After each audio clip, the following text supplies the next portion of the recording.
तो क्या लिखना है आज का? समांतर चतुर्भुज का नियम।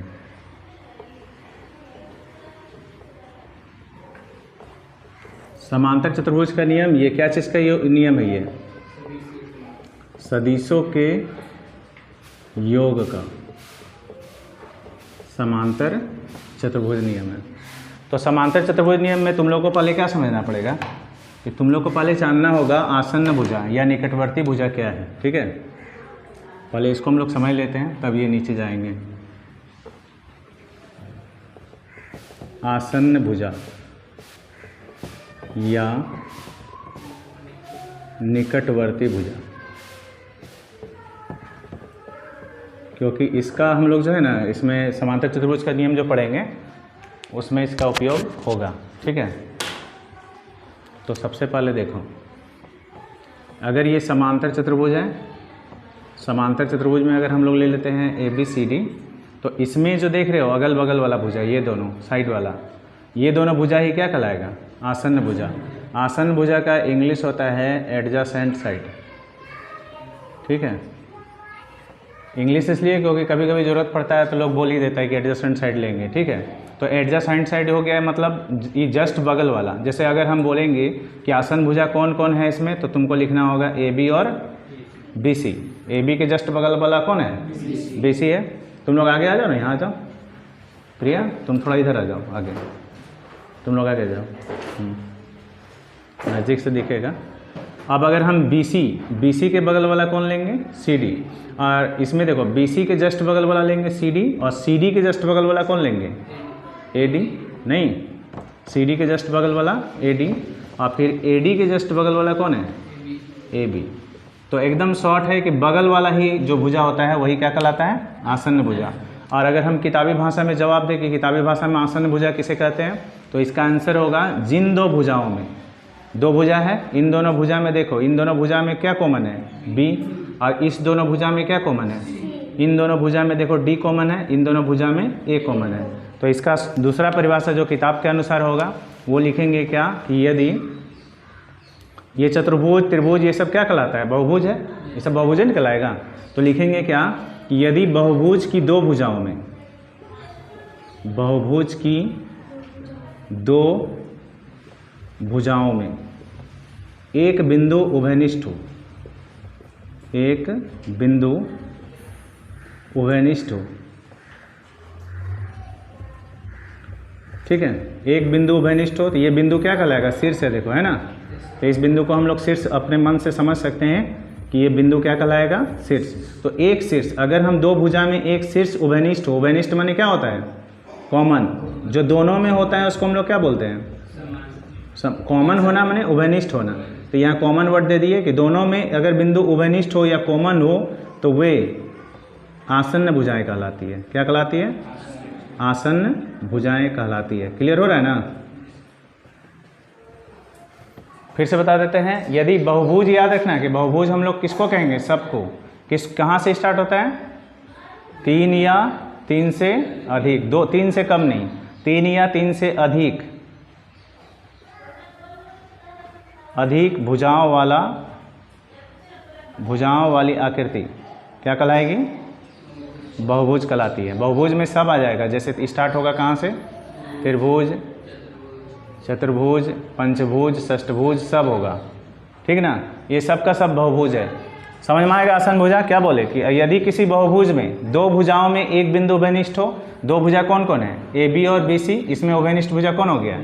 B C. और सी डी में उभयनिष्ठ भुजा सी डी और ए डी में डी, और ए डी और ए बी में ए। आया समझ में? तो ये आसन्न भुजा हो गया। अब यहाँ पे डिफिनेशन समझना। और अब विकर्ण क्या है, विकर्ण भी समझ लो। इसमें कह रहा है कि अगर हम लोग आसन्न शीर्ष कौन हो गया? ये अगर हम आसन्न भुजा बोलते हैं तो ये दोनों क्या कहलाएगा? बगल वाला आसन्न शीर्ष। आसन्न शीर्ष को छोड़कर, आसन्न शीर्ष नहीं होना चाहिए, आमने सामने के शीर्षों को मिलाने वाली जो रेखा होती है, सम्मुख शीर्षों को मिलाने वाली रेखा क्या कहलाती है? विकर्ण। चाहे तुम इधर से मिलाओ, चाहे तुम इधर से मिलाओ, ये दोनों क्या कहलाएगा? विकर्ण कहलाएगा। क्लियर हुआ? तो इसका विकर्ण का भी डिफिनेशन दे देते हैं। विकर्ण क्या है? विकर्ण यानी डायगोनल तो आंसर होगा सम्मुख शीर्षों को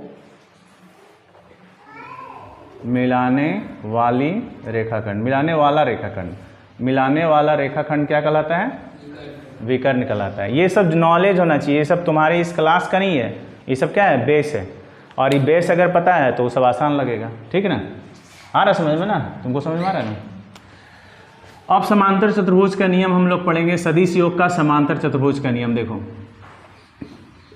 ये समांतर चतुर्भुज है और इस समांतर चतुर्भुज में हम लोग ले लेंगे ABCD। तो समांतर चतुर्भुज में क्या सिस्टम है, क्या नियम होता है, इसको पहले समझ लेते हैं। ये वाला क्लियर हो गया ना? ठीक, इसको तुम लोग उतारेगा क्या, उसी में देख लेगा, ठीक ना? और उससे उतारना है तो उतार लेगा। देखो इसमें सबसे पहले हम लोग यहाँ पे समांतर चतुर्भुज जो लिए हैं ABCD, तो ABCD में हम लोग जानते हैं कि आमने सामने की भुजाएं क्या होती है? बराबर और समांतर होती है। तो समांतर चतुर्भुज की जो दो भुजाएं हैं, अगर ये परिमाण और दिशा में दो सदिशों को निरूपित करती है, समांतर चतुर्भुज का नियम सुनो, क्या नियम है? जैसे सदिश योग का त्रिभुज नियम हम लोग पढ़े थे, उसी तरह क्या बोलेंगे? यदि परिमाण और दिशा में समांतर चतुर्भुज की दो आसन भुजा, ये दोनों आसन भुजा आप समझ में आ रहा है? तो ये दोनों आसन भुजा कह रहा है कि परिमाण और दिशा में दो सदिशों को निरूपित करती है। दो सदिश का नाम हम लिखे हैं P और Q। तो कह रहा है इन दोनों का जो उभयनिष्ठ बिंदु है, ये उभयनिष्ठ बिंदु, इस उभयनिष्ठ बिंदु से गुजरने वाला जो विकर्ण है वो परिणामी सदिश को निरूपित करेगा। मतलब इससे जो विकर्ण गुजरेगा वही परिणामी सदिश होगा, ठीक है? तो डिफिनेशन हम लोग यहाँ लिख लेंगे, लिखेंगे क्या कि यदि समांतर चतुर्भुज की दो आसन्न भुजाएं,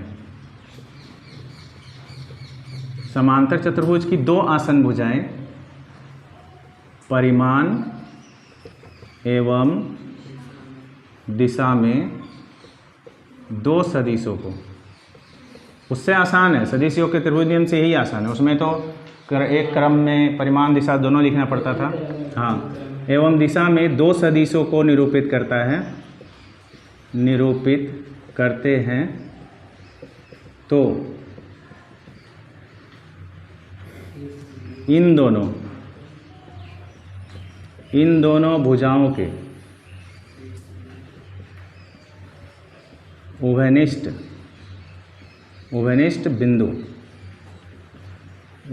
बिंदु से क्या गुजरने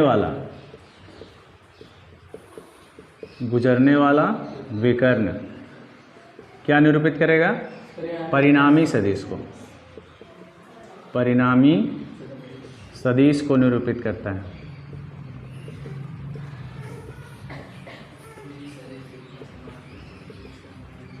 ठीक है, रिकॉर्ड हो रहा है रे? दिख रहा है कि नहीं?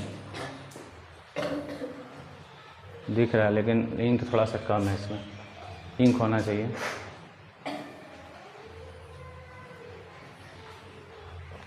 ठीक है, हाँ तो देखो, नहीं बात करने से कोई हर्ज नहीं पड़ता है, बहुत पढ़ाई के वाले जगह में कुछ भी बात करो कोई प्रॉब्लम, ध्यान देना। यदि समांतर चतुर्भुज की दो आसन भुजाएं, हम क्या बताएं कि समांतर चतुर्भुज की दो आसन भुजाएं परिमाण और दिशा में दो सदिशों को निरूपित करती है, तो इन दोनों भुजाओं के उभयनिष्ठ बिंदु, दो भुजा है, इसका उभयनिष्ठ बिंदु कौन हो गया? B। तो B से गुजरने वाला जो विकर्ण है वो किसको दर्शाएगा? परिणामी सदिश को। अब इस ये तो सदिश समांतर चतुर्भुज के सदिश योग का नियम हो गया। अब इसका हम लोग क्या निकालेंगे? परिमाण और दिशा। ठीक है, कितना मिनट का बनाइए?